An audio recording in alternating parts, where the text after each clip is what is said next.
കണ്ടാണശ്ശേരി ഗ്രാമപഞ്ചായത്തിൽ കുട്ടികളുടെ ഹരിതസഭ സംഘടിപ്പിച്ചു. ഗ്രാമപഞ്ചായത്ത് ഹാളിൽ നടന്ന ഹരിതസഭയിൽ പഞ്ചായത്ത് പരിധിയിലെ 9 സ്കൂളുകളിൽ നിന്നുള്ള കുട്ടികളും അധ്യാപകരും പങ്കെടുത്തു. ഹരിതസഭയുടെ ഉദ്ഘാടനം വൈസ് പ്രസിഡന്റ് NS ധനൻ നിർവഹിച്ചു. ഹരിതസഭ നടത്തുന്നതിന് തെരഞ്ഞെടുക്കപ്പെട്ട കുട്ടികൾ 5 പേർ ഉൾപ്പെട്ട പാനലിലെ ലെന മരിയ അധ്യക്ഷത വഹിച്ചു. IRTC കോർഡിനേറ്റർ നിത്യ ഗ്രാമപഞ്ചായത്തിന്റെ റിപ്പോർട്ട് അവതരിപ്പിച്ചു.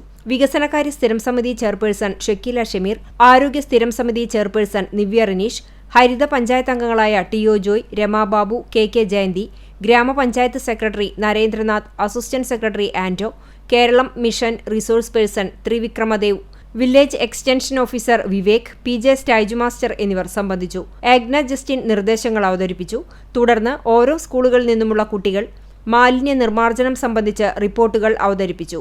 ഹെൽത്ത് ഇൻസ്പെക്ടർ ജോസഫ്, ജനപ്രതിനിധികൾ എന്നിവരുമായി കുട്ടികൾ സംവദിച്ചു.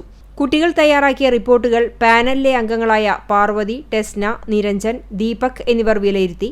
മികച്ച സ്കൂളുകൾക്ക് ഗ്രാമപഞ്ചായത്ത് പാരിതോഷികം പ്രഖ്യാപിച്ചു. കുട്ടികൾക്കും സ്കൂളുകൾക്കും സർട്ടിഫിക്കറ്റ് വിതരണം ചെയ്തു. CCTV news, Kecheri.